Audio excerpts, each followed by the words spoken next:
Welcome you to our last Zoom call in our paranoid program. It's very exciting. Let me go over a little bit about what we're going to do tonight. If you could just all put yourself, we're actually going to use the chat for our questions in a little bit. People won't be able to hear some background noise. So if you could put yourself on mute, that would be great. So tonight we are going to be talking about easing the college transition. We are going to be recording this like we did all of the other parent chats, because we do want to put this on our website for other parents and family members to take a look at if they weren't able to make it today. So just wanted to give you a heads up on that. If you could go ahead and put your name in the chat's at the bottom of your screen, just so we can take attendance. I know it's like a class. Just so we know who's here, and we're actually going to send out an evaluation at some point too, so you will be getting that. But if you could go ahead and do that, that would be terrific. Let's see. We're also, like I mentioned, we are going to be using the chat feature. We're not going to be doing any talking tonight. We're just going to use the chat. We found that it's much easier, and people can ask questions, and then our panelists will be answering them in a little bit. So what I'd like to do right now is have our panelists introduce themselves. So Lori, I'm going to have you go first. Hi, everybody. Thanks for being here. My name is Associate Dean for Health and Wellness and Director of Counseling Services here at Worcester State. Terrific. Thank you. And Fran?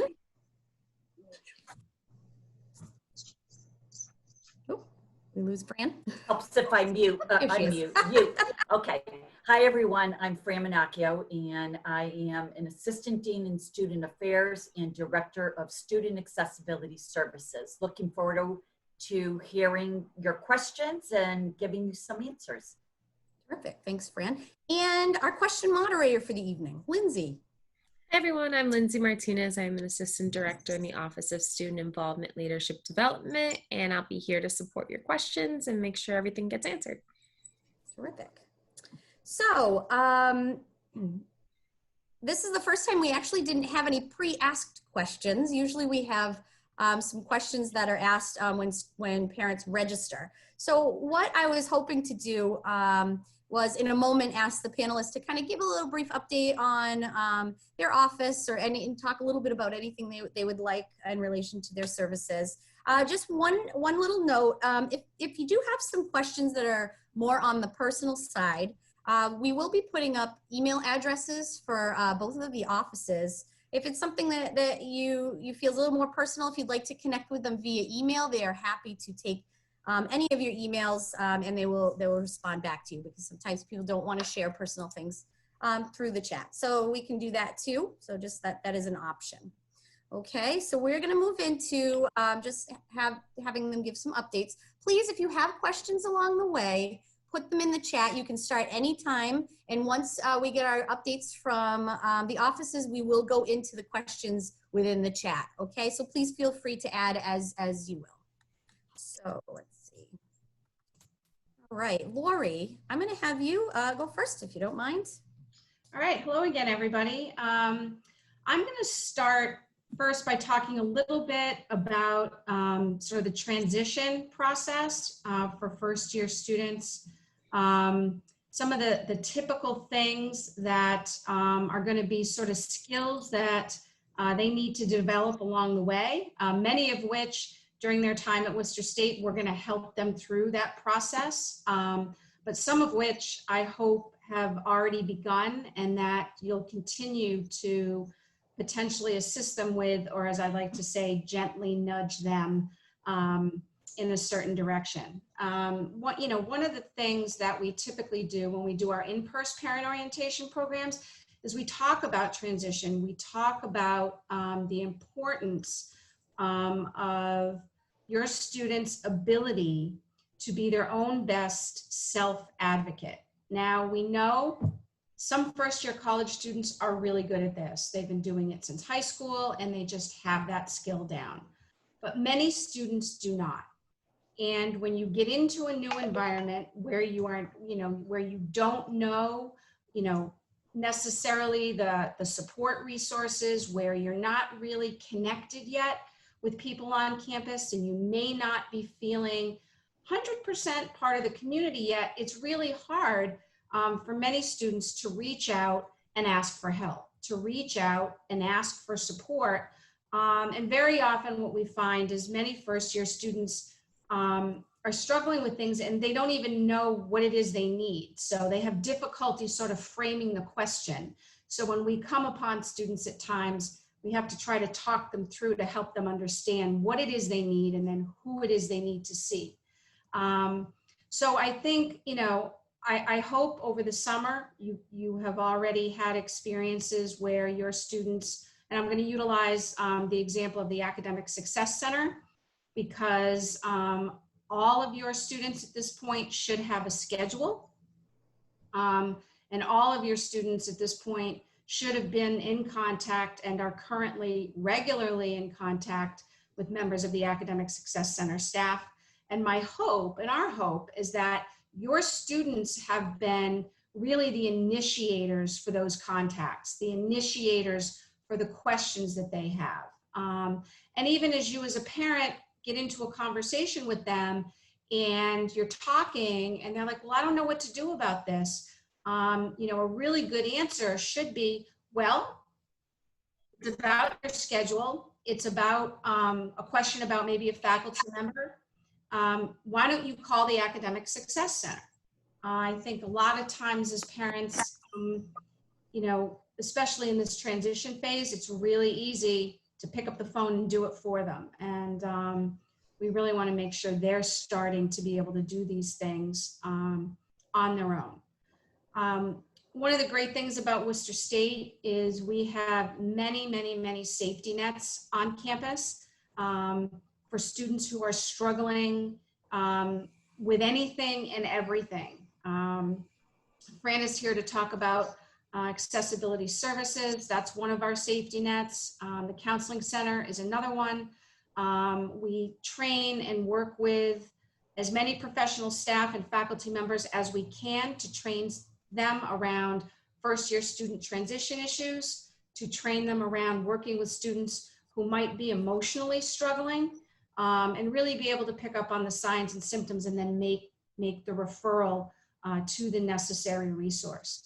But one of the other most important things to have your students do is to really take advantage of the new student orientation program. Take advantage of all of the videos and all of the things that are posted online for them. Our videos that we've made and a lot of the information that's posted is everything that they would have ordinarily gotten had they been at orientation or had they been at any other in-person program. And a lot of energy has gone into making sure that the first-year students in particular are getting this information and have access to it. But again, for many students, the whole online and seeing videos and having to access that can sometimes be a barrier, and it could be really easy for them just not to see it. So it would be really great in your role at this point if you could gently nudge them, if they haven't already gone through those things, to really take a look at them, because they're really, really important. I think it's important to know that, you know, as first-year students, no two first-year students navigate their way through their first year or through college in general the same way. Every student does this differently. And, you know, you may have had, you know, one of their siblings may have just sailed through college and had a really easy time. And your current first-year student may have done really well in high school, and you're anticipating they're just gonna do great in college. They're not gonna have any issues. They're gonna be well connected from the get-go. And we encourage you as parents to be very careful about those expectations, because college is a completely different thing. And so, you know, I think you need to approach this with an open mind for them, and understand that for some of them, it may take time for them to connect. It may take time for them to feel like and I'll use the word feel like themselves, because they're going to look to want to feel like they did in high school about things. And it's going to be very different, especially in this virtual world that we're all living in right now. So we want to encourage you to have this conversation with them about being patient, really applying themselves from the get-go. And all the rumors about the college workload being more than high school, 100% true, right? That is not a rumor. And if they apply themselves and if they put in the time, they're going to do okay. And the other piece is, if they are struggling, they need to ask for help early and often. Different from high school, our semesters are only 15 weeks. So that only gives them 15 weeks to work on their grades. And so that time goes by very quickly. And for a student who's having a hard time and struggling, they can get into a hole really fast. And so we are always encouraging them, ask for help, ask for help. It's here.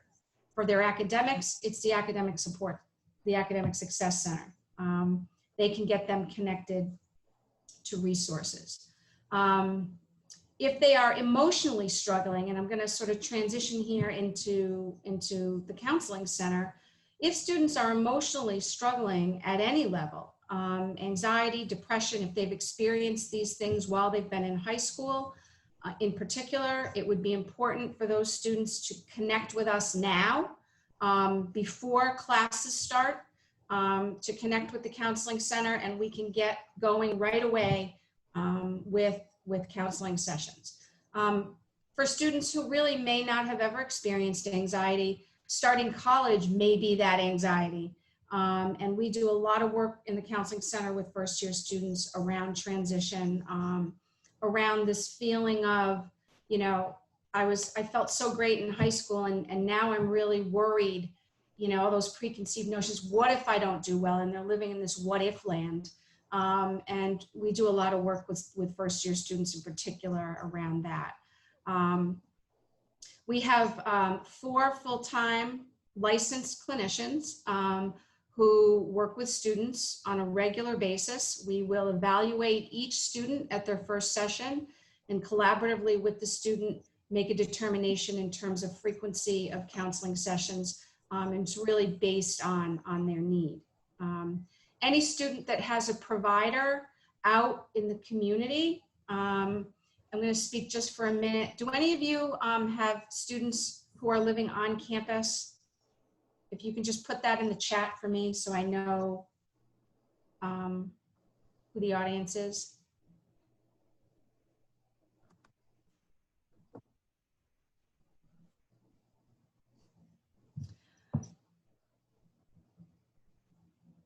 Okay. All right, great. So for students who are living on campus that may be away from home, or even if you live in Worcester and your student is living on campus and they have a provider who's out in the community, we want them to sort of keep those providers, but yet connect with us as well. Because if there is a situation while they're in class during the day, while they're in the residence halls, we are accessible. We are available, you know, Monday through Friday, 9 to 5. And then we also have after hours on-call counseling as well. So we are virtually available 24/7. There's a little process in terms of the after hours connection to us, and we'll go over that with the students. But we are accessible, we're there, and we will work collaboratively with their community provider. We do this very frequently with students, just because we're accessible, and then we'll work with the other provider if necessary. So that's important to know. All of our counseling sessions are confidential. So parents, if your students come to see us, and then you contact us and you're aware that they came to see us, your student must sign a release of information for us to talk to you about your student's well-being in that situation. So very often, you know, we want students to bring the parents into the mix, but it's literally the student's choice as to whether or not they do that. In extreme emergency situations, we will and would contact you, but we would also do it with knowledge of your student, and you're letting your student know that we would be doing that. Let's see, what am I leaving out?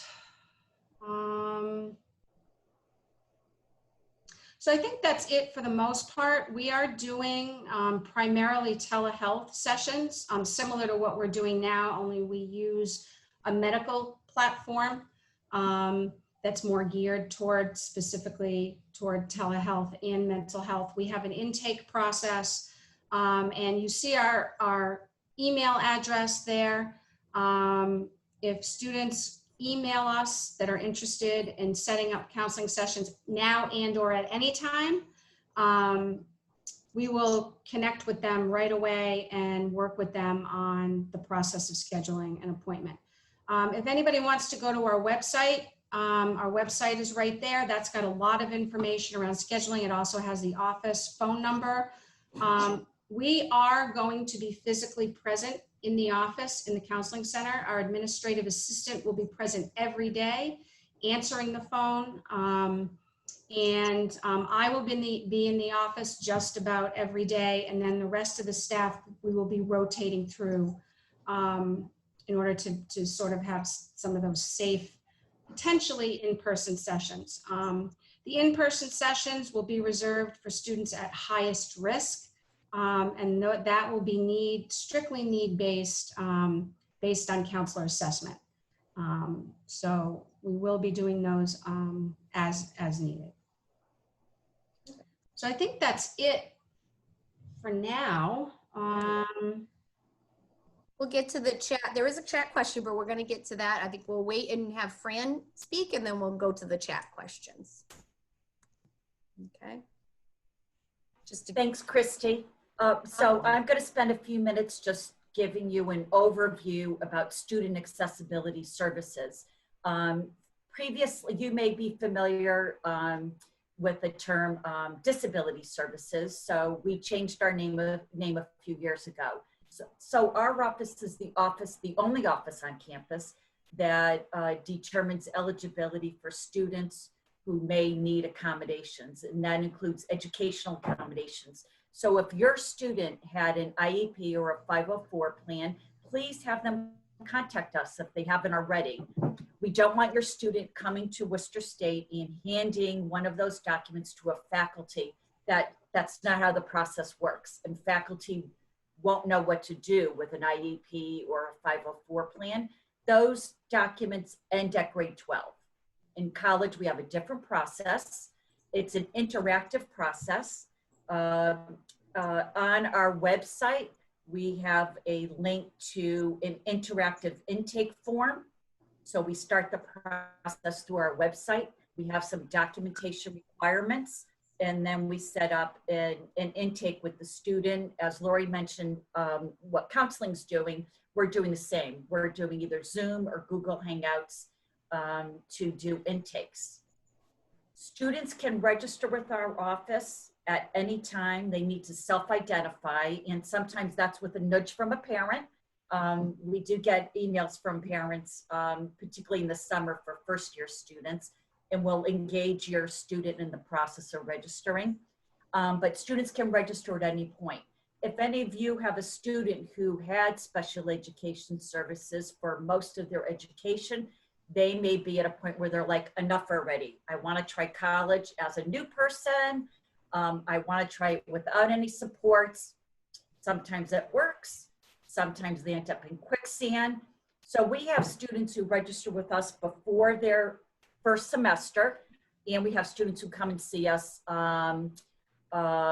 second semester senior year. So there's no regulation. They don't have to register before first year. We strongly encourage it if they had special education services. But we also deal with a range of conditions from learning disabilities, ADHD, mental health issues, chronic health conditions, for example, type 1 diabetes, seizure disorders, Crohn's disease, or other related issues, if your student is a cancer survivor, any other chronic issues that might impact attendance, for example.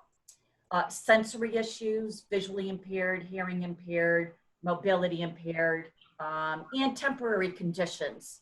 If your student has a boo-boo, sprains an ankle on campus, hurts their dominant writing hand. So we cover all of those situations. Students have to self-identify, as I mentioned, and during the course of working with us, we do want to work with them on self-advocacy skills. As Lori said, some students come in and they're very comfortable in their own skin and they can self-advocate. But having accommodations in college is very different from K through 12. And they have to be active partners in the process of sharing their accommodations with faculty. In the new world that we're living in with COVID, there's a lot of either blended or online learning. So test accommodations look a little differently. And I can respond to any questions if people have specifics about that. In addition to determining accommodations, whether it's educational, classroom, if someone needs specialized furniture, or has a mobility issue and can't be in a certain building, which may not be as accessible as others. We also do housing accommodations, and we're the office that deals with emotional support animals. We offer academic coaching one-on-one, and we particularly target first-year students to assist in the transition.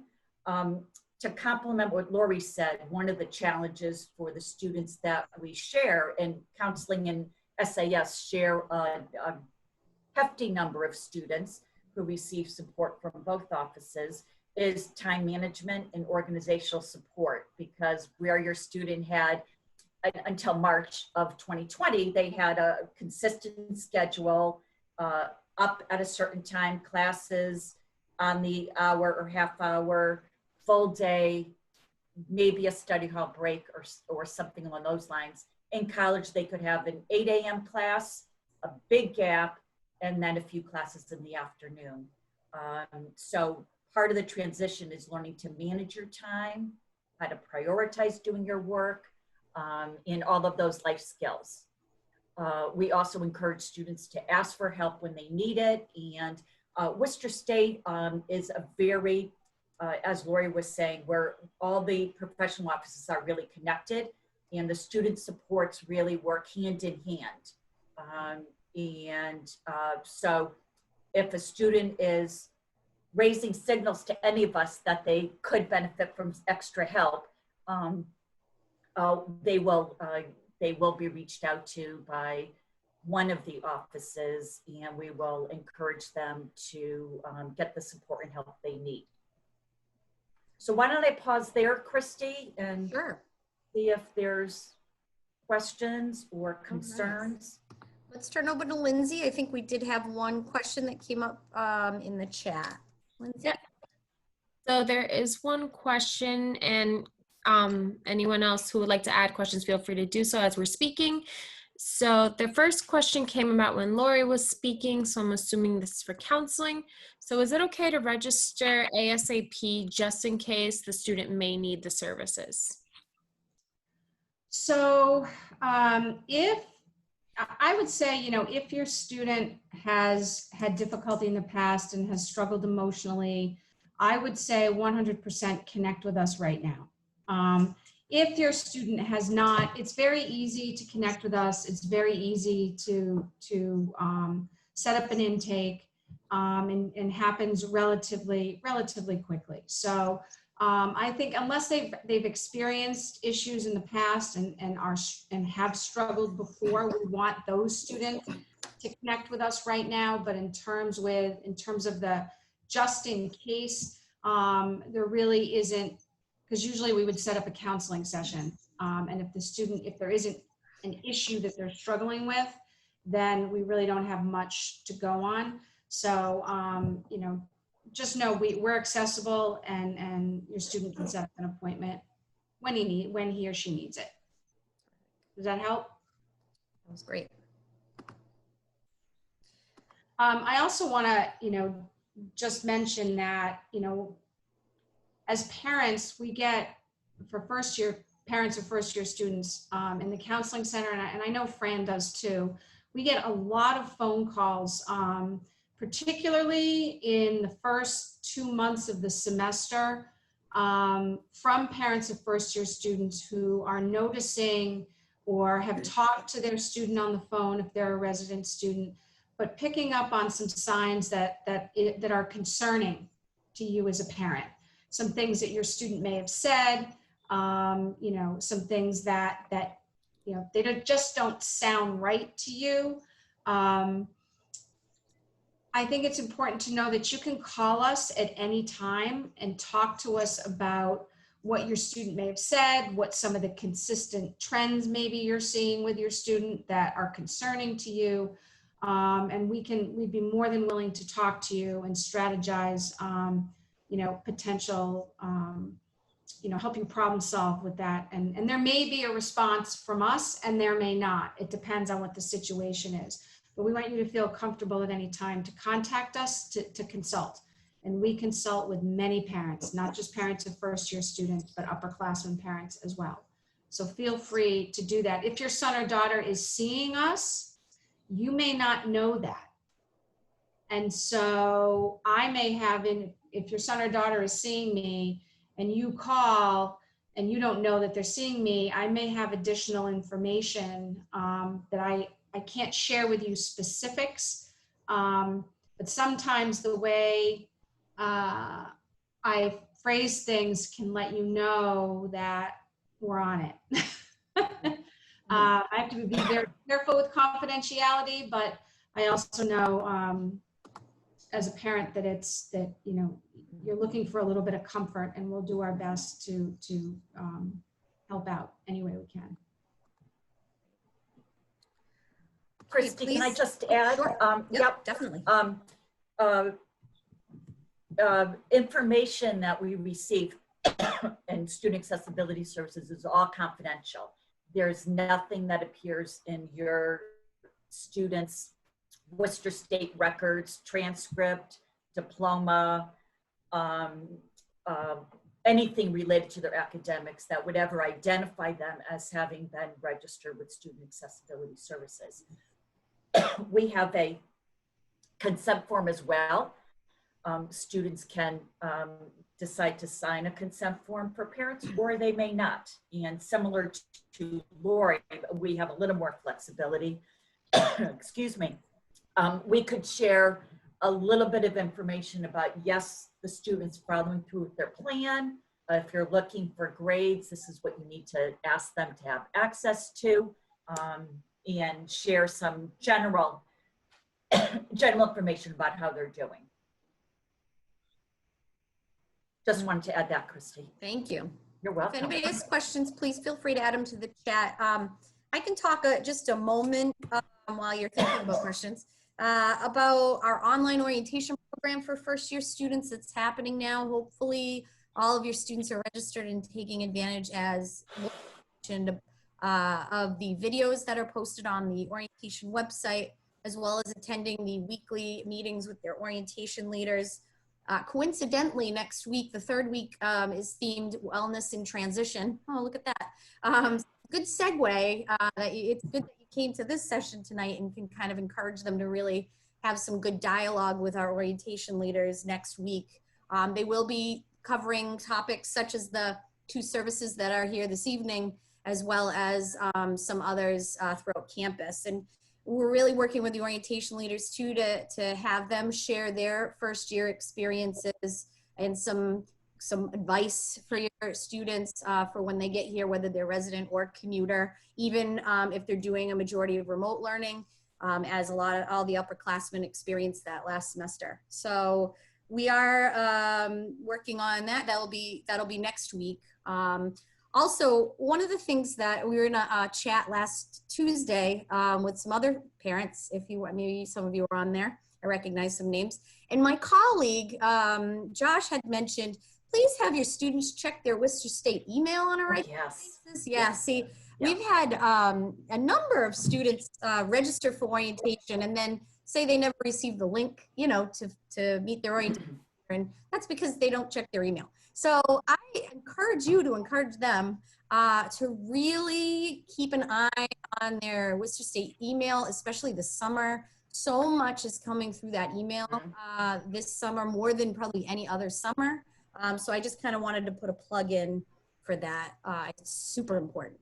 And even the seniors, when I was trying to sell them caps and gowns, didn't check their email. So I'm hoping maybe the first years will learn early on to please check their email. So if you do have a student that didn't register for orientation, we still have a couple of weeks left. We're happy to take them into the program. They can register at our worcester.edu/orientation website, and we'll get them right into a group. There's still a lot of information that needs to be shared, and all the videos will be periodically coming out each week for them. Another important component, I think, to kind of chat about is since the middle of March, when we went on, I don't like to call it a break from the office, but we were still working. Since the middle of March, we've all been working really hard to come up with a solid plan to return to campus this fall. The folks that are on this call, as well as everybody else around campus, have really made some great strides and efforts into really preparing to welcome your students to campus, as well as the returning students back to campus. And please be patient with us. We still are working on some things. I think it's really important. You know, we thought August 6th we'll know everything. We don't, right? We know most of it, but I think that's something we talked about that in the last chat too. And we are, you know, sometimes beholden to state guidelines too with that. So I think we're in a really good place. I think Fran and Lori could probably, hopefully agree.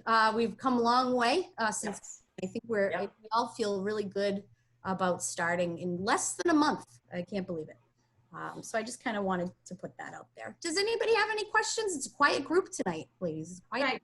Chrissy, I just want to talk for a couple of minutes about students in crisis. One of the things that I think is important to know, and I want to put it out there, because I think with sort of the COVID world that we're living in, and with some offices being on campus and some offices not being on campus, we have a lot of safe return sort of protocols that we're really going to be implementing and have already started. But one thing we know is if you're a student, you can't really plan a crisis most of the time. So, you know, whenever possible, we want students, if you're struggling and you're having a hard time and you're upset, you know, you need to call ahead and call first, right? Because the days of every student just walking in the office like they used to, we really can't obviously handle large numbers of students at one time, or larger numbers. But what I want to reiterate and make 100% clear is whether your student is a resident student or a commuter student, if they are in crisis and they cannot call and something happens and they're here, they can just come into the counseling center. We are prepared to deal with that. And we don't want people not to come in because, oh my God, I didn't call first, or have to really think about that. Because when you are really emotionally struggling, to think about a process and a protocol, oh, they told me to call first, I can't, is really hard to do. So we will work with them, we will deal with it. We have a process in place for that, and I want you to know that. For parents of resident students, we will be, as in we, the counseling center staff, will be over the next 2.5 weeks working with and training our resident assistants. Now, I'm going to guess most of you know what a resident assistant or RA is. That is a student leader who has been hired to assist students in living on campus. And so these students will really be, in particular for first year students, a huge support system living on campus.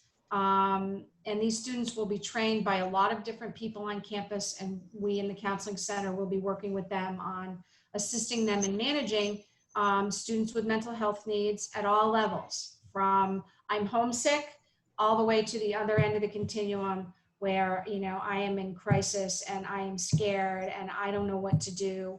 And so we are going to work with them for the next 2.5 weeks in getting them ready. We do this every year. This is no different whether we're in this COVID environment or pre-COVID. This is something that we do every year.